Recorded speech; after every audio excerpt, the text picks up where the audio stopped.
happened on 9/11 is a phony, and we've never learned the truth about 9/11. The whole agenda is to create a one world government where everybody has an RFID chip implanted in them. All money is to be in those chips.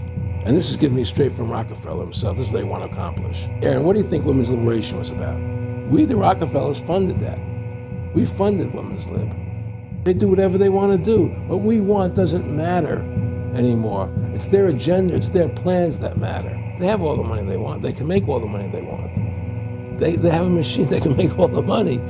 It's not about money. It's about control. It's about their vision of how they want to see the world. You hear George Bush saying democracy means freedom. No, democracy equals New World Order. I believe God put me on this earth to be the best person I could be, and put everybody on this earth to be the best they can be. You have to stand up for what's right in life. And unless you do that, you're nothing.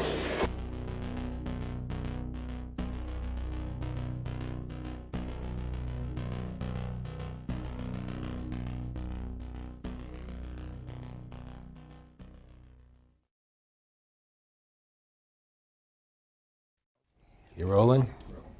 I'm honored to be interviewed by Alex Jones, a truth seeker, fighting for justice in America. Alex charming me. It's getting me all smiling.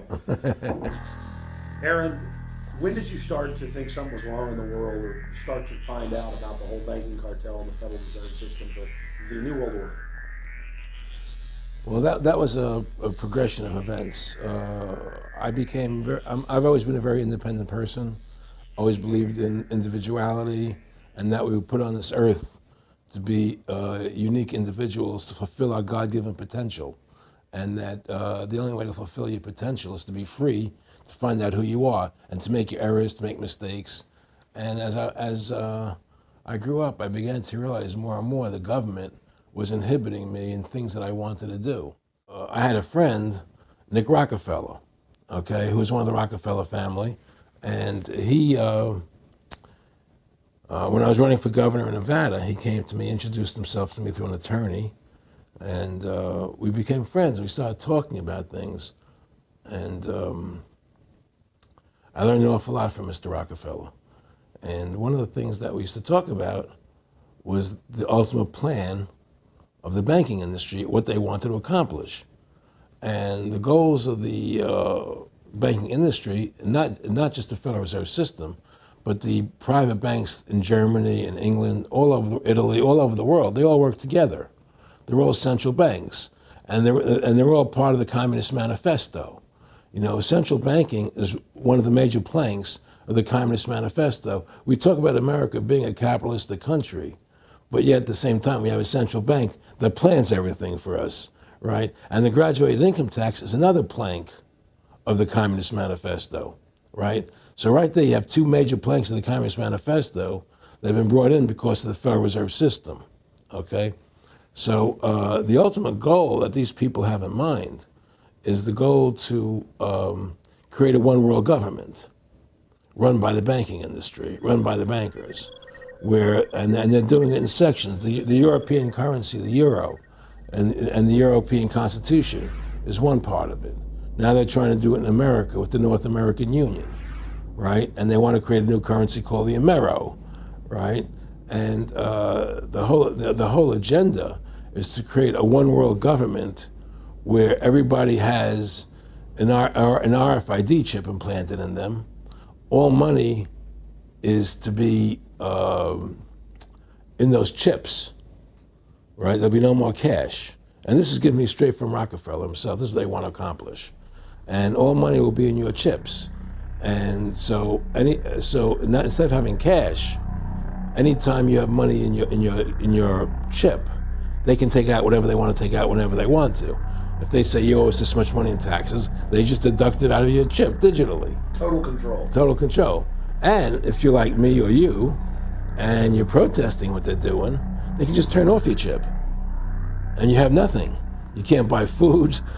You can't do anything. It's total control of the people. And that chip's connected to a database that has your purchasing records, what you do, what everything, you sell. Everything is in there, And so they want a one world government controlled by them, everybody being chipped, all your money in those chips, and they control the chips, and they control people, and you become a slave. You become a serf to these people. That's their goal. That's their intentions. Aaron, can you be specific about when you met Rockefeller, how it happened in these discussions? I met Rockefeller through a female attorney I knew who called me up one day and said, one of the Rockefellers would like to meet you. I had made a video called Mad as Hell, and he'd seen the video and wanted to meet me and knew I was running for governor of Nevada. So sure, I'd love to meet him. And I met him and I liked him, and he was a very, very smart man. And we used to talk and share ideas and thoughts. And he's the one who told me 11 months before 9/11 ever happened that there was going to be an event. Never told him what the event was going to be, but there was going to be an event. And out of that event, we were going to invade Afghanistan to run pipelines from the Caspian Sea. We were going to invade Iraq, to take over the oil fields, establish a base in the Middle East, and make it all part of the New World Order. And we'd go after Chavez in Venezuela. And sure enough, later, 9/11 happened. And I remember he was telling me how you're going to see soldiers looking in caves for people in Afghanistan and Pakistan and all these places. And there's going to be this war on terror, of which there's no real enemy. And the whole thing is a giant hoax, but it's a way for the government to take over the American people. He told you it was going to be a hoax. Oh, yeah. Oh, yeah. There's no question. He says, there's going to be war on terror. And he's just laughing. There's no, who are we fighting? I mean, why do you think 9/11 happened and then nothing's happened since then? Do you think that our security is so great here that these people who pulled off 9/11, who were able to, can't knock down another plane? Come on, it's ridiculous. 9/11 was done by people in our own government and our own banking system to perpetuate the fear of the American people into subordinating themselves to anything the government wants them to do. That's what it's about, and to create this war, this endless war on terror. And that's why and that was the first lie. And the next lie was going into Iraq, to get Saddam Hussein out with his weapons of mass destruction. That was the next lie. Now, specifically, this was a little over 6 years ago. This was 11 months before 9/11. Yeah. And Nick Rockefeller, who's a lawyer, he's become your friend over the previous years, and he's saying to you that there's going to be this big event, and then out of that we're going to have a war on terror, and it's just going to go on and on. Right, an endless war on terror without any real enemy. That you can never define a winner. And did he say that it's going to be perfect because you can't define an enemy? It just goes on Yeah, and on? because you can't define a winner. There's no one to beat, so it goes on and on forever. And they can do whatever they want. They scare the hell out of the American public. Look, this whole war on terror is a fraud. It's a farce. It's very difficult to say it out loud because people are intimidated against saying it. Because if you say it, they want to make you into a nutcase. But the truth has to come out. That's why I'm doing this interview. The fact of the matter happens to be that the whole war on terror is a fraud. It's a farce. Yeah, there's a war going on in Iraq because we invaded Iraq. And people are over there fighting, But the war on terror, that's a joke, And until we discover what really happened on 9/11 and who was responsible for 9/11, because that's where the war on terror emanates from. That's where it comes from. It was 9/11 that allowed this war on terror to begin. And until we get to the bottom root of 9/11, the truth of 9/11, we'll never know about the war on terror. Yeah, yes, that did happen. I was definitely being recruited, but it's more subtle than that. Well, in your words, just go through the process and then what he said. Well, what it is remember, we were friends, and he used to come to my house a lot. We'd have dinner, we'd talk, and he'd tell me about business investments, how you get involved in, or they would help me with this business investment or that business investment. And was I interested in joining the Council on Foreign Relations? I would have to get a letter to join them, but was I interested in that? And, just stuff, leading you on. And I used to say to him that I never really did that because that wasn't where I was coming from. As much as I like you, Nick, your ways and my ways, we're on the opposite side of the fence.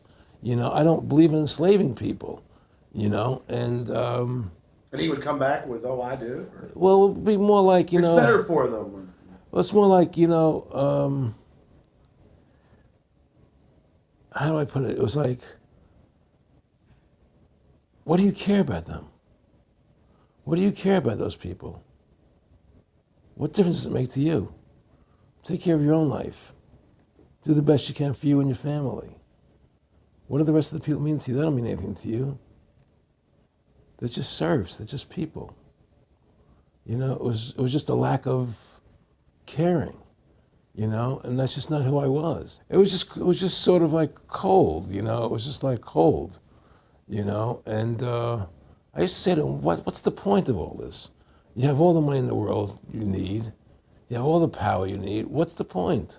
What's the end goal? And he said the end goal is to get everybody chipped, to control the whole society, to have the bankers, the elite people, the bankers and some governor controlling the world.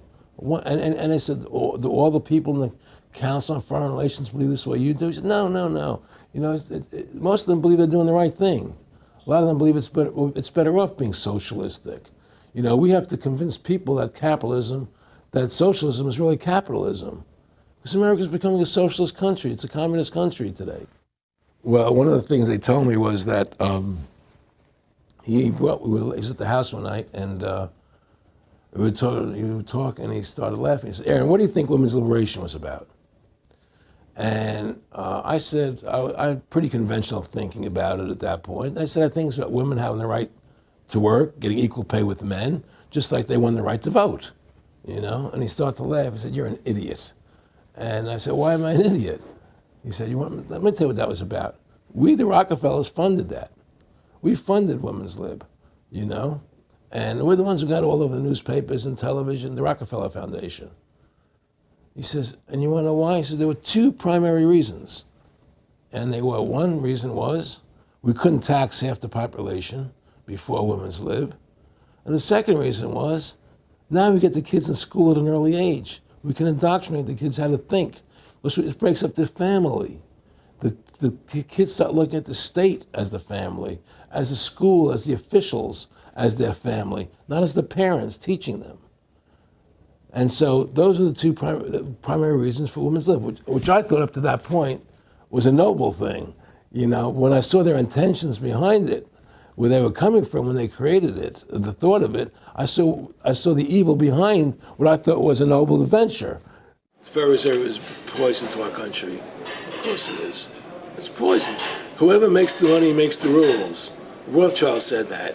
And they make the money. Why are we allowing these private bankers to make the money for our country? It makes no sense. Why are we paying interest to these banks to make money for us when the government can do it itself without paying interest and without all that debt? There's no answer to that question, and it's the question no politician will raise. Everybody talks about America's debt, how much debt we're in. We're in debt because we have to borrow money. But we don't have to borrow money. They designed it so we go into debt. Exactly. We can create the money and back it by gold so they can't create too much of it, so you don't have the inflation. And do what the founding fathers gave us. But instead, the bankers make the money, they control the government, they buy the politicians, they tell us who gets into office. You have computer voting, that's a fraud. They do whatever they want to do to us. They do whatever they want to do to us, and it has to stop. My friendship with Nick Rockefeller was one where we expressed ideas to each other and thoughts and philosophies, and he wanted me to become part of what they were doing, and for me to become a member of the CFR, and offered various business opportunities for me to get involved in, and for me to not take up the fight or the battle that I've been taking up in the past, to drop that idea, because what was the point of my fighting for the people? I was a guy who was very successful in the movie business, and I saw the truth of what was happening. I tried to express it to the people, and rather than having me express it to the people, they wanted me to join their side because I was a mover and a shaker, and rather than me opposing them, to join them. It was real simple, and he tried to recruit me into that situation, and I didn't go for it. Did he get angry when you didn't go for it? No. And, it's like, I remember one time he said to me, "You join us so you have an ID card, Aaron, you have a chip, and your chip will say KMA on it. And I said, what does KMA mean? He said, it means kiss my ass. And anybody stops you, a cop or whatever, and you show them your card or your chip, and they'll know to leave you alone because you're one of us. Why are you fighting for the people for? What is that about? The people are just, they have to be ruled. They have to be, the Constitution, what you're standing for, is only for a few people. It's only a few individuals that can live that way, and we believe that it's best for society to be ruled by an elite people who control everything. And I said, I don't believe that. I believe God put me on this earth to be the best person I could be, and put everybody on this earth to be the best they can be, not to be a slave and a sheep to you and these people. And I don't understand why you want to control everything. What is the need for that, And I asked him, do all the people in the Council of Foreign Relations feel the same way you feel? He said, no, a lot of them think they're doing the right thing. They think that socialism is the best way to go. They think that, that they're doing the right thing. But the people at the top, they all know the truth of what's happening. And that's what it is. So it's compartmentalized within the elite structure as well. Of course it is. I mean, all the people that are in the CFR, was that 2,000-3,000 people? I forget like Dan Rather. They don't know what's going on. They join the CFR because it's prestigious. They think it's good for business. It's good for this. They don't know what's really happening. The evil that comes out of it, that's emanating out of it. And to me, the biggest evil is what's happening right now, because what happened on 9/11 is a phony, and we've never learned the truth about 9/11. That's the question I wanted to follow up on. He tells you 11 months before there's going to be an event, all this is going to happen. What did you think on the morning of 9/11? Where were you, and did you think about Nick Rockefeller and what he had told you when you saw those towers fall? No, I was actually in Tahiti when 9/11 happened, and I got a call from my son. And my son said, the Twin Towers, they were just attacked, and they were falling down or something. So what are you talking? I was in Tahiti, I was asleep. And he said, yeah, they were hit by a plane, da-da-da-da. And so where I lived, where I was in Tahiti, there was no television, so I had to run around the other side of the island to a hotel where they had, and it was all on television, and that's when I first saw the stuff on TV about it. And I didn't immediately equate it to Nick, but when I realized that we're going to go into Afghanistan, Iraq, and as that developed, I realized what it was. Nick and I discussed many things. One of the things we discussed, or he brought up in conversation, was reducing world population, and felt that there were too many people in the world.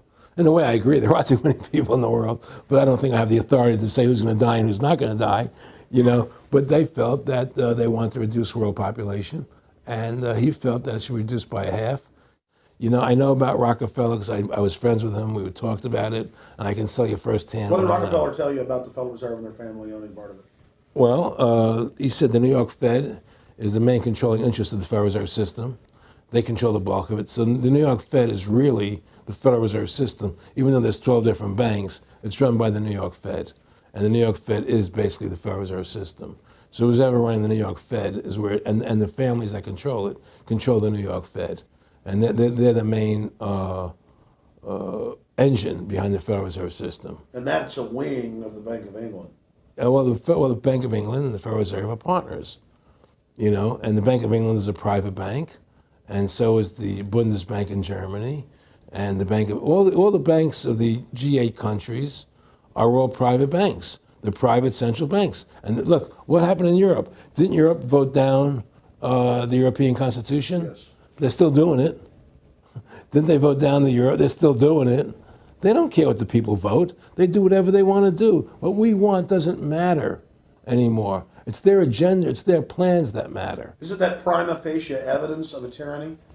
Well, there's no question we're in tyranny. There's no question we're living in a world where the American citizen is no longer a free individual human being to do the things that they wish to do. We're slaves, and it's getting worse. What do we got to do to bring these people down? In my opinion, you must shut down the Federal Reserve System. And I think that there has to be an uprising. There has to be an uprising. People have to stand up. I can't do it alone. You can't do it alone, Alex. And we need to get a majority of people, not a majority of people, but Was 5% won the war against the British, a highly motivated group. But I agree, people have got to get angry first. I mean, not just, we know it's corrupt and that lackadaisical. We got to get pissed. people don't seem to have the courage to do what they have to do, you know? I want to say you've got a lot of courage. Well, thank you. You know, I don't know if I have a lot of courage. I just have Well, I want to thank you for what you're doing for my family. well, I have a sense of conscience and I have a sense of justice. You know, I get nervous about what I do, but I do it because there's no other choice. You know, I couldn't live with myself if I didn't do it, you know. But the fact of the matter is, I mean, I've ostracized myself pretty much from Hollywood. You know, people are afraid to deal with me in Hollywood a lot because of what I do and the things I say. You know, I don't go along with routines. You know, a lot of people in Hollywood know the truth. They're not willing to stand up and speak about it. You know, and I know many of them have seen my movie, you know, and they know I'm right, and they won't talk about it because everybody's afraid. Everybody's afraid because they think that this money they get, these Federal Reserve notes, are really money, and they think they have a comfortable lifestyle, and they're afraid to change. You know, they're afraid to stand up for what's right. And until people are willing to stand up and have the courage to do what they need to do, it's not going to change. And hopefully, you know, what you're doing, what I'm doing, what other people like us are doing, can affect the change that people will stand up and say, hey, I've had enough. The thing is, we have one advantage, that they need us to cooperate. See, if we don't cooperate with them, they can't win. And so they always need our cooperation to go along with their programs. It's just one thing leading to the other. And it's always with the event, it's always in the point of taking over more countries, more dominance. You know, making sure the American dollar, making sure the G8 stays in control of everything. And what they want to do is to control the American people, control the people of the world, put RFID chips in everybody, so everybody's a slave to these central banks. Did you ever talk to Nick Rockefeller after he told you all this and then 9/11 took place?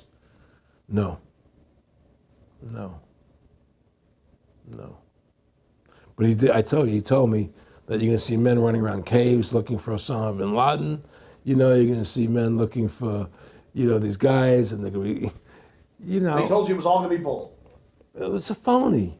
The whole thing is a fake. It's a fraud. Was he laughing, or was he just coldly saying this? No, it's more laughing, cynical, laughing. You know, it's more like, look how stupid everybody is. Look how stupid everybody. We can do whatever we want to do. Aaron Russo, I want to thank you for this interview. Anything else you want to add?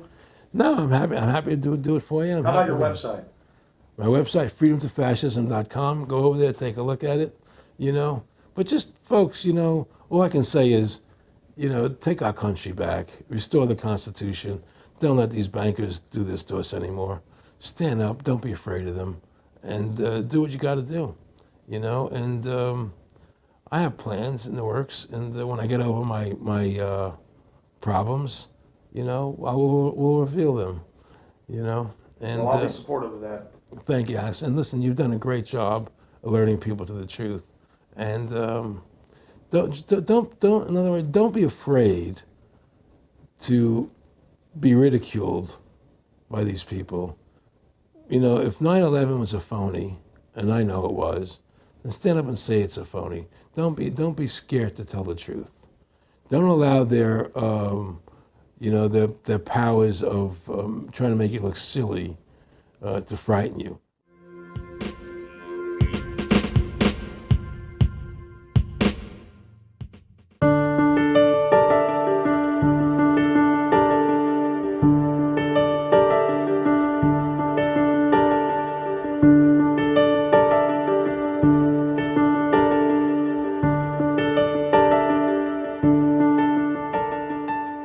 It's a pleasure to be here. Thank you for the invitation. I would like to go straight into my presentation about the source of money creation and its allocation. And the underlying issue is central planning versus decentralized decision-making. So what should we do? Well, introduce digital cybercurrency that central banks issue and control, and thereby gain total control over all economic transactions, decisions, and the whole lot you've just heard from the CEO of the GDI.